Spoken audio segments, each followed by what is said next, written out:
Hello students, today we will discuss about one of the important topic of rheology chapter, that is thixotropy and measurement of thixotropy. In my last video we have already discussed about the introduction part of rheology chapter, then different types of viscosity terms we have discussed, then we have discussed about the Newtonian flow with example, then non-Newtonian flow, for example plastic, pseudoplastic and dilatant, and also we have discussed about the various types of rheogram of different non-Newtonian flow. So today we will discuss about thixotropy. That is one important parameter for any semi-solid formulations, for example cream, gel, jelly, paste, like that. So what is thixotropy? Thixotropy, that is time dependent behavior, that is also known as shear thinning system. Now for example, one emulsion or one suspension, when agitated and kept aside, they are expected to return to its original state of fluidity, but it takes longer time to recover compared to the time taken for agitation.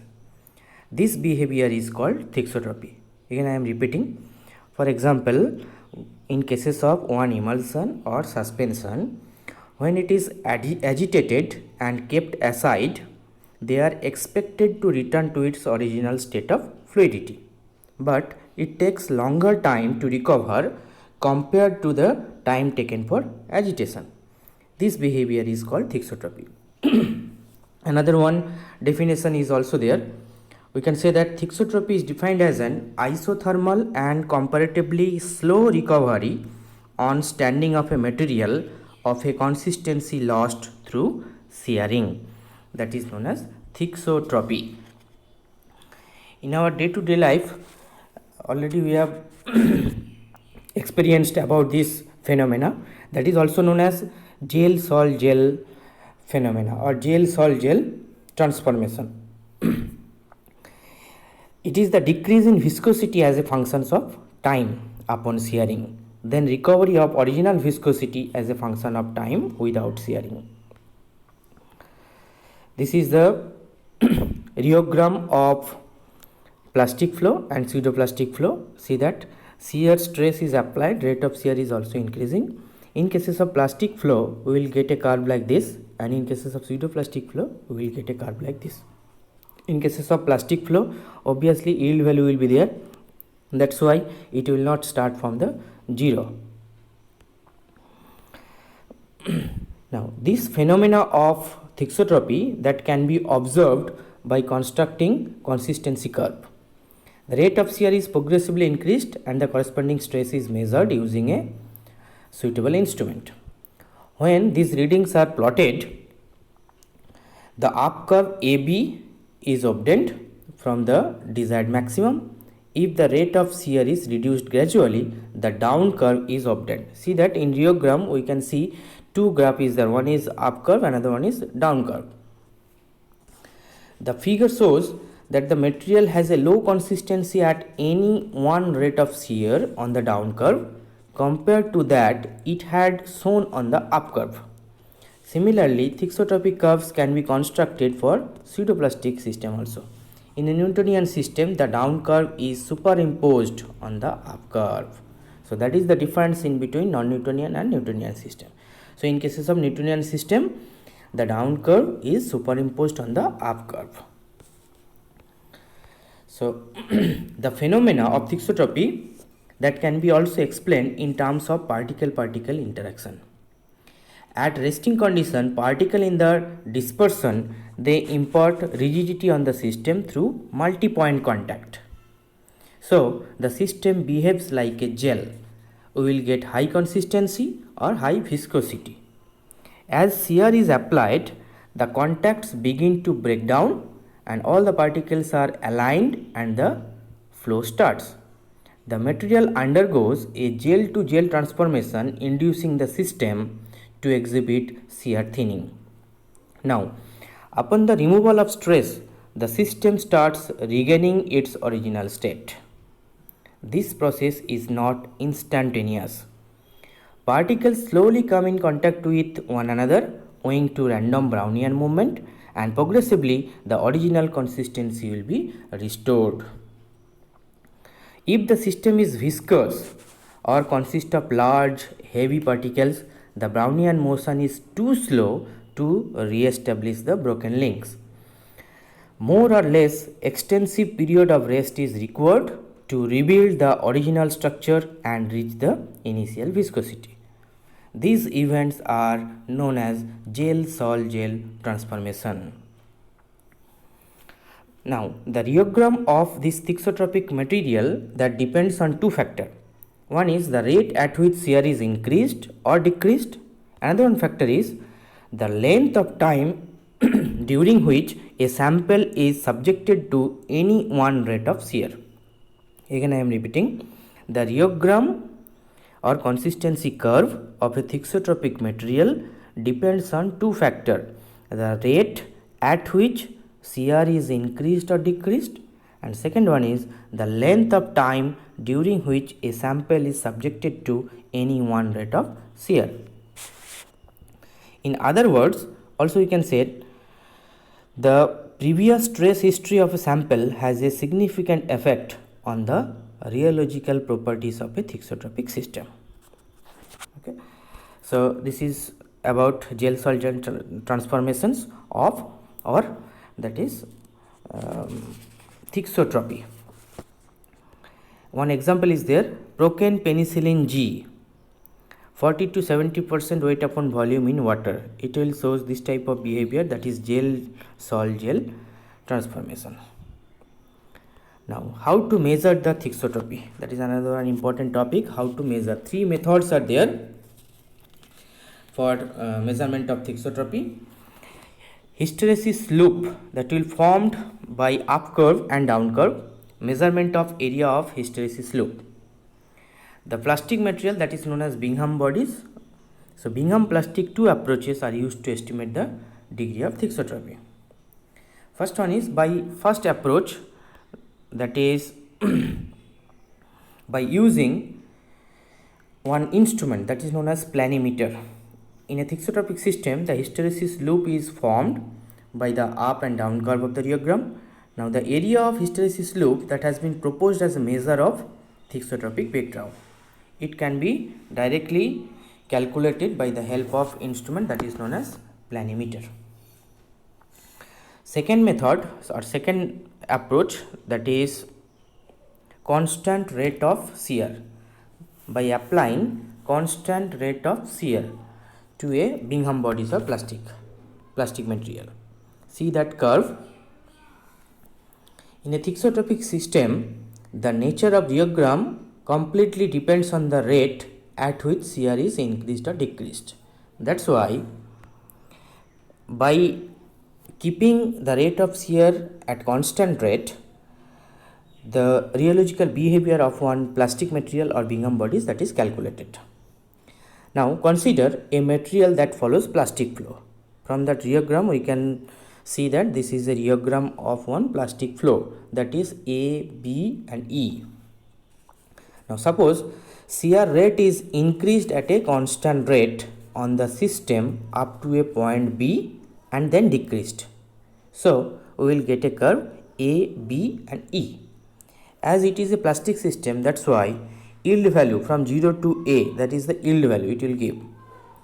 Now when the results are plotted, then ABE rheogram is obtained. Now if the shear rate is maintained at point B for time t1 seconds and then decrease, then ABCE rheogram is obtained. Similarly, at point B, if the shear rate is maintained for t2 seconds and then decreased, then ABDE curve is obtained. Again I am repeating. Initially, ABE rheogram is obtained.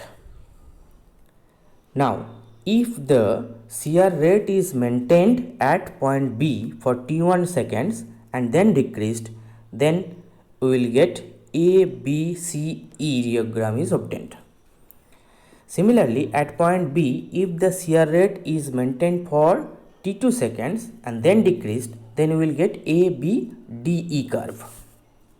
Now, the structural breakdown with respect to time at constant rate of shear gives the reogram. Now, based on such reogram, the thixotropic coefficient, that is capital B, that is calculated by using this equation. Capital B is equal to U1 minus U2 upon ln T2 upon T1, where U1 and U2 are the plastic viscosities of two down curve. See that here two down curve we will get, and thixotropic coefficient B, that represents the rate of breakdown with time at constant shear rate.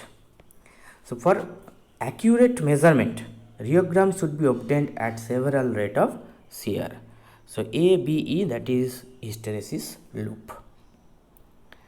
Now, another one approach is there. In this system, the system is subjected to different rate of shear. In last approach, by applying same rate of shear, here in this method, the system is subjected to different rate of shear. For example, that is small v1 and small v2, and the reogram is obtained, which shows two hysteresis loop. See that third method, variable rate of shear. In this method, the system is subjected to different rate of shear, and the reogram is obtained, which shows two hysteresis loop. Now, in this case, what we have to do? See that initially we will get a curve, and after that, when the rate of shear is changed, then another one down curve we will get. And from here, if we calculate the thixotropic coefficient, that is designated as capital M, so we can write M is equal to capital U1 minus U2 upon ln V2 upon V1. V1 and V2, that is different rates of shear, and U1 and U2, that is plastic viscosity. So, here the M that is calculated, that means unit is dyne second per square centimeter. Thixotropic coefficient M, that represents the loss in shearing stress per unit increase in shear rate. Now, one limitation is there.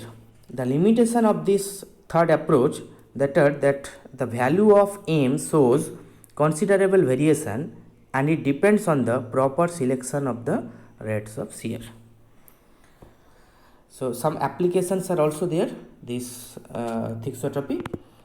What is that application? Thixotropy is a desirable property, particularly in emulsion and suspension, and sometimes in cream, ointment, gel, jelly. During storage, a suspension should have high viscosity in the container so that the suspended particles do not settle rapidly. On moderate setting, the suspension should become fluid, that means solid, so that the contents can be poured easily from the container. Thus, the principle of thixotropy that are very much useful in dispensing and administration of one dose. At rest, the suspension regains its original consistency. This gel-sol-gel transformation improves the physical stability of dosage form. Another one applications of thixotropic behavior, that is the degree of thixotropy is related to the specific surface of penicillin used. Already I have given that example, penicillin G 40 to 70% weight upon volume. Parenteral suspension containing 40 to 70% of procaine penicillin G in water has higher inherent thixotropy. While injecting the preparation, the structure of the suspended particles break down so that the product can pass through the hypodermic needle very easily. After injection, the original structure of gel will be rebuilt.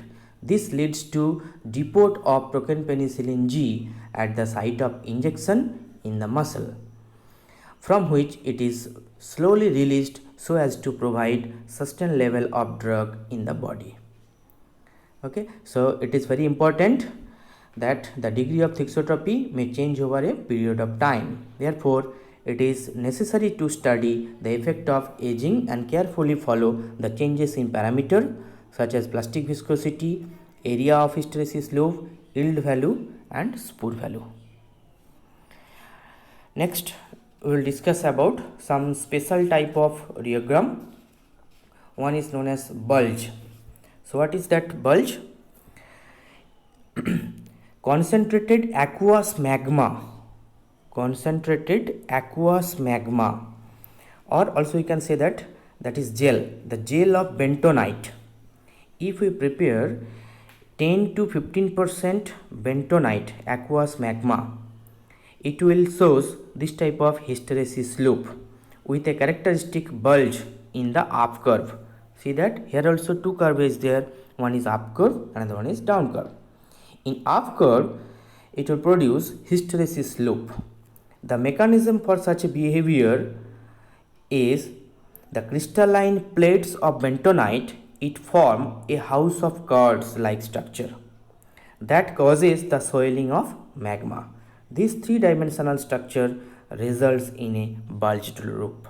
So example, 10 to 15% bentonite magma. Next, another one special type of rheogram, that is spore. Example is procaine penicillin G. Procaine penicillin gel produces a rheogram wherein the bulged curve may actually develop into a spore-like protrusion. The structural breakdown is indicated by high spore value that is capital Y in up curve.